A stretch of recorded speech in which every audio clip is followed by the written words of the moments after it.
Olá, meus alunos! Nessa aula nós vamos estar retomando alguns conceitos que nós iniciamos em sala de aula, que é basicamente retomar o estudo da mecânica. Relembrando, a mecânica é a parte da física que estuda o movimento e o repouso dos corpos. Por sua vez, essa mecânica ela é dividida ou ela é classificada em três partes. Nós temos a cinemática, que é o estudo do movimento e do repouso, mas sem se preocupar com o que causa o movimento, com o que proporciona o movimento, apenas descreve os movimentos. A dinâmica é a parte da mecânica que investiga as causas do movimento, o que foi que proporcionou o movimento. E a estática é a parte da mecânica que estuda especificamente as condições para que ocorra o repouso dos corpos. Então, nós vamos dar início hoje a retomar a ideia da cinemática, estudando alguns conceitos da cinemática escalar. Bom, o primeiro conceito que nós vamos estudar é o conceito de referencial. Certamente você já percebeu a importância de saber em que lugar estão os objetos da sua casa, como as suas roupas, o seu material escolar, por exemplo, onde tudo isso está. Então, a ideia de posição é uma ideia que está relacionada ao conceito de referencial. Então, o que é um referencial na física? É um corpo ou um conjunto de corpos em relação ao qual são definidas posições de outros corpos. Se a gente olhar, por exemplo, nessa figura, a gente pode ser induzido a fazer a seguinte pergunta: o céu está com duas luas? Parece duas luas no céu? Claro que não. O que acontece é que o fotógrafo tirou a foto da lua em um determinado momento e minutos depois ele tirou uma outra fotografia da imagem da lua e registrou ambas no mesmo fotograma do filme. Tomando como referencial ou como referência os prédios, nós percebemos que houve um movimento aparente da Lua, ou seja, aparentemente ela mudou de posição. Então, o referencial é basicamente você definir ou escolher um objeto, um corpo, um conjunto de corpos, e a partir dele você identifica se outros corpos estão em repouso ou estão em movimento. Considere, por exemplo, também, nosso segundo exemplo, uma mosca pousada em um quadro suspenso numa parede. Tomando o próprio quadro como referencial, podemos dar a posição da mosca dizendo que ela está, por exemplo, a 10 centímetros do lado esquerdo e a 20 centímetros do lado inferior. Se, porém, associarmos ao quadro um sistema de eixos cartesianos, ou seja, o eixo x, y, a posição da mosca em relação ao quadro ficará definida pela abscissa, ou seja, eixo x igual a 10 centímetros, e pela ordenada, ou seja, eixo y igual a 20 centímetros. E assim nós podemos pontuar ou identificar a posição da mosca. O segundo conceito que nós iremos estudar é o conceito de tempo. Nós aceitamos o tempo como um conceito primitivo, isto é, nós entendemos ou concebemos o seu significado sem a necessidade de uma definição precisa. Então nós associamos o tempo a uma sucessão de acontecimentos. Nós o sentimos, por exemplo, no envelhecimento, nas mudanças dos regimes políticos, no surgimento de novos estilos musicais, no avanço tecnológico, etc, etc, etc. Agora, esse tempo ele tem uma medida, ele pode ser medido no Sistema Internacional de Unidades, SI. A unidade padrão para o tempo é os segundos. Nós vamos representar pela letra minúscula S. Agora, há outras unidades frequentemente utilizadas, como por exemplo o minuto. Um minuto vale 60 segundos. A hora, uma hora vale 60 minutos, que equivale a 3.600 segundos. Um dia, que equivale a 24 horas, que por sua vez equivale a 86.400 segundos. Agora, duas perguntas singulares que nós devemos, ou que nós podemos fazer. Por exemplo, considere nossa figura à esquerda. Nós podemos fazer a seguinte pergunta: a quantos minutos do primeiro tempo o determinado atacante ou jogador ele marcou o primeiro gol do jogo? Essa pergunta ela solicita a localização no tempo de uma decorrência, de um momento. Esse momento é denominado de instante. Então, instante é o momento de uma determinada ocorrência, de um evento. A segunda pergunta, e essa é mais importante também, poderia ser a seguinte: quanto tempo a torcida de um determinado time, de uma determinada seleção, teve de esperar desde a marcação do primeiro gol para que o jogador ou o atacante marcasse o segundo gol? Quanto eles esperaram para poder comemorar o segundo gol? Observe que essa pergunta solicita um tempo decorrido, ou seja, uma duração, uma sucessão de instantes entre certo instante, certo evento que ocorreu no instante T1 e outro instante que ocorreu no tempo T2. A essa sucessão de instantes, de momentos, nós damos o nome de intervalo de tempo e representamos por ΔT, ou variação de tempo. O cálculo de ΔT é feito subtraindo o tempo ocorrido depois pelo tempo ocorrido antes. ΔT é igual a T2 menos T1. O terceiro conceito é o conceito de movimento e repouso. Dizemos que uma partícula se encontra em movimento quando ela muda de posição com o tempo, ou ao passar do tempo. Caso contrário, ela se encontra em repouso. Os conceitos de movimento e de repouso são apresentados a partir do conceito de posição. Como a posição é estabelecida em relação a um referencial, concluímos que movimento e repouso também são conceitos relativos a um referencial. Vamos considerar novamente o exemplo do quadro suspenso na parede, com a mosca lá pousada. Agora nós vamos supor o seguinte: que esse quadro ele está graduado em centímetros, tanto no eixo X quanto no eixo Y. Nós vamos considerar que a mosca está exatamente no ponto P, cuja posição para o eixo X é 10 centímetros e para o eixo Y é 20 centímetros. Então a mosca está no ponto 10, 20. Se durante certo intervalo de tempo a mosca permanece em P, ou seja, ela não muda de posição, dizemos que a mosca está em repouso em relação ao quadro, porque ela não mudou de posição nem em X nem em Y. Entretanto, se em certo intervalo de tempo a mosca mudou, por exemplo, de P para Q, ou de P para R, ou de P para S, dizemos que ela está em movimento em relação ao quadro durante esse intervalo de tempo. Ou seja, significa que variou somente em X ou somente em Y, ou que a posição variou simultaneamente em X e em Y.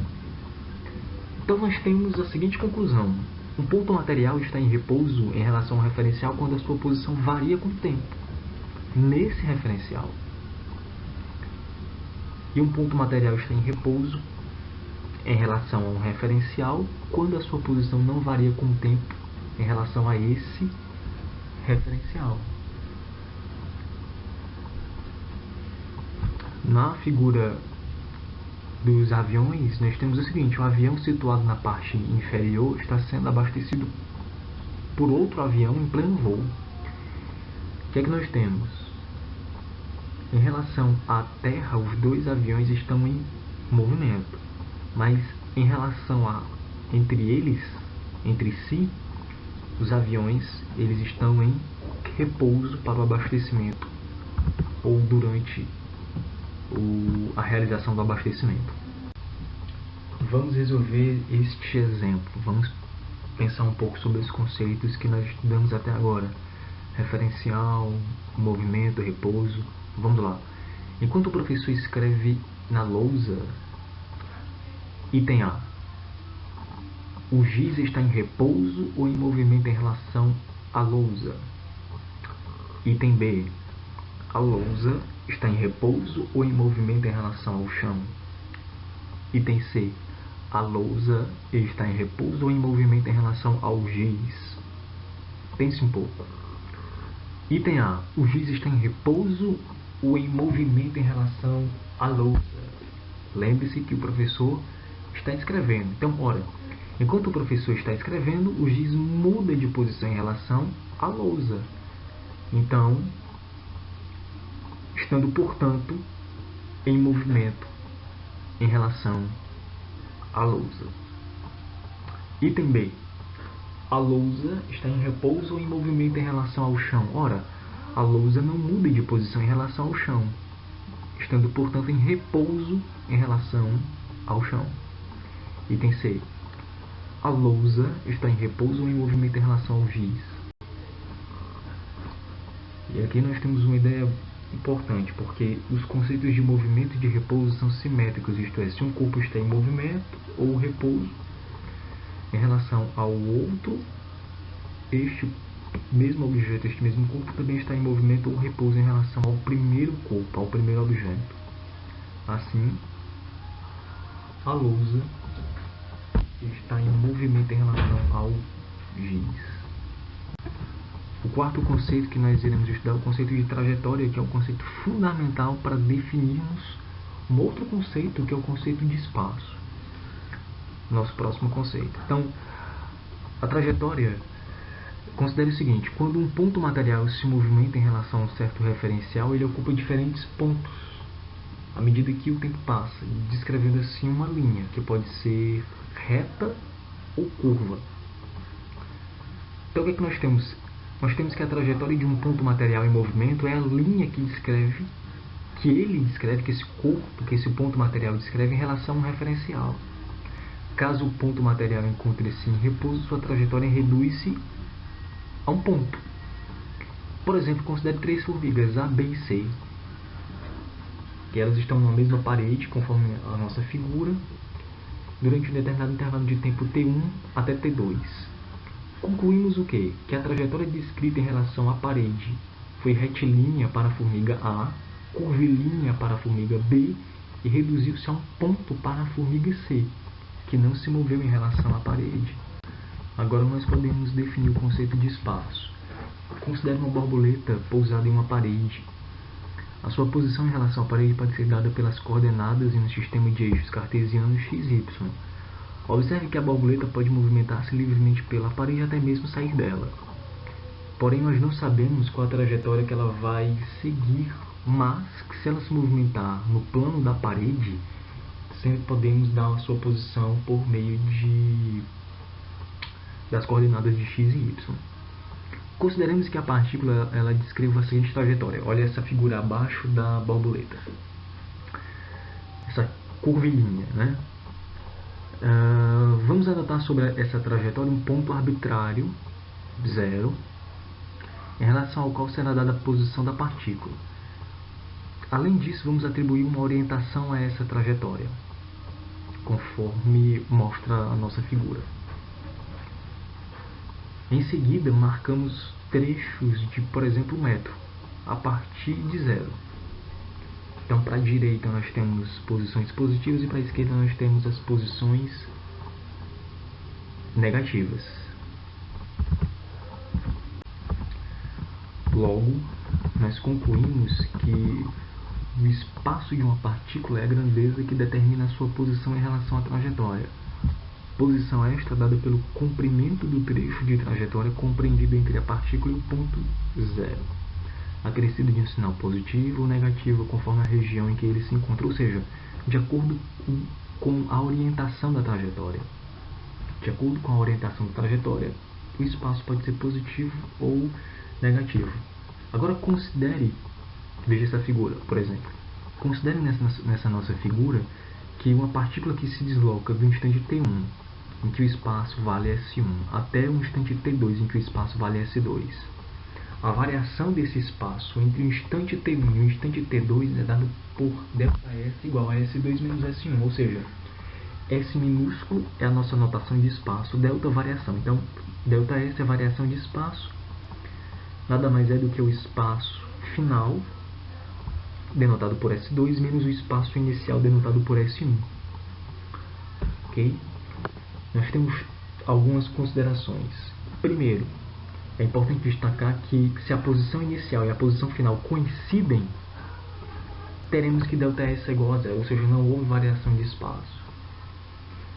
Se a partícula move-se ou mover-se no sentido da trajetória, então o espaço final, ou seja, S2, será maior do que S1, o espaço inicial, e, portanto, ΔS será positivo.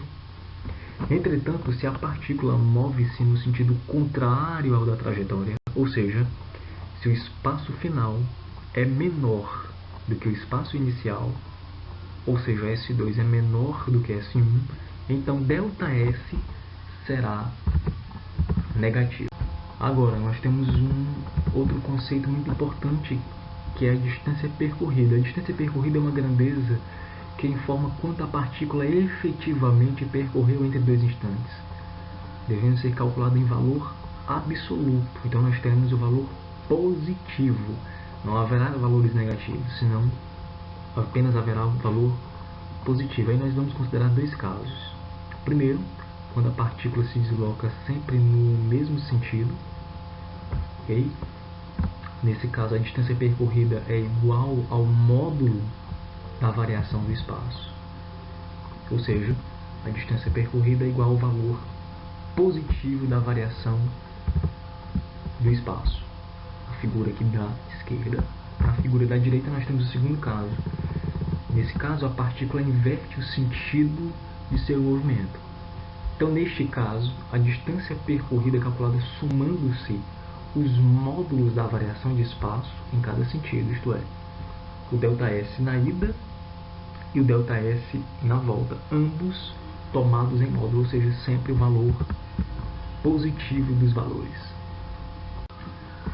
Então, considere esse nosso exemplo para nós exercitarmos. Um automóvel parte do quilômetro 12 em uma rodovia e desloca-se sempre no mesmo sentido até o quilômetro 90. Aí, chegando, retorna pela mesma rodovia até o quilômetro 20. Nós temos a figura e aí vem as questões. Calcule para esse automóvel a variação de espaço, ΔS, e a distância percorrida na ida, na volta, na ida e na volta juntas.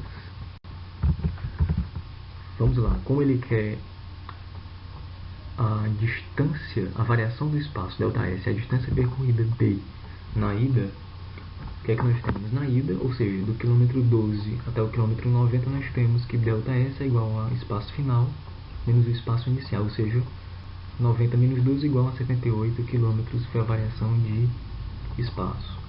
A distância percorrida, ora, de 12 até 90, ele não mudou de sentido, o sentido é o mesmo. Então basta tomar o módulo, ou seja, o valor positivo de ΔS, que já está positivo. Neste caso, a distância percorrida também foi 78 km. Item B. Na volta, ou seja, do quilômetro 90 até o quilômetro 20. Então, ΔS é igual ao espaço final menos o espaço inicial. Ou seja, o espaço final agora é 20, é onde ele vai chegar, e o espaço inicial, de onde ele saiu, é 90. Então, 20 menos 90 é igual a menos 70. A variação do espaço é ΔS igual a menos 70 km. O menos significa que o carro, que o automóvel está no sentido contrário. Ok? O sinal negativo indica o sentido contrário da trajetória. E a distância percorrida D é sempre, lembrando, o módulo, ou seja, o valor positivo da variação do espaço. Como o automóvel permanece no mesmo sentido, ou seja, não mudou o sentido, então o módulo de ΔS é 70 positivo. Item C. Agora é o movimento total, na ida e na volta. Então, para o ΔS é que nós temos que a posição final é 20, onde ele vai chegar, e a posição inicial é o 12, de onde ele saiu. Então, 20 menos 12 é 8 km. Então, ΔS é igual a 8 km. Agora, a distância percorrida com o carro na ida, ele está no sentido da esquerda para a direita, e na volta da direita para a esquerda, ou seja, mudou, inverteu o sentido. Então nós precisamos da distância percorrida na ida e da distância percorrida na volta. Na ida foi 78, então tomamos o módulo de 78. Na volta foi 70, tomamos o módulo de 70. Então 78 mais 70 é 148 km, foi a distância percorrida. Aqui nós temos duas questões básicas, simples, para vocês resolverem, apresentarem os cálculos e me entregarem. Beleza? A nossa aula é dividida em duas partes. Essa é a primeira parte. Então, nós apresentamos os seguintes conceitos da cinemática: o referencial, tempo e espaço. Apresentamos a ideia e a diferença entre a variação de espaço e a distância percorrida. Todos os conceitos estudados até aqui, eles nos fornecem um embasamento para a definição de conceitos valiosos e importantes ao longo de toda a física, que é o conceito de velocidade e aceleração, que nós veremos na nossa segunda parte desta aula. Abraço a todos. Obrigado.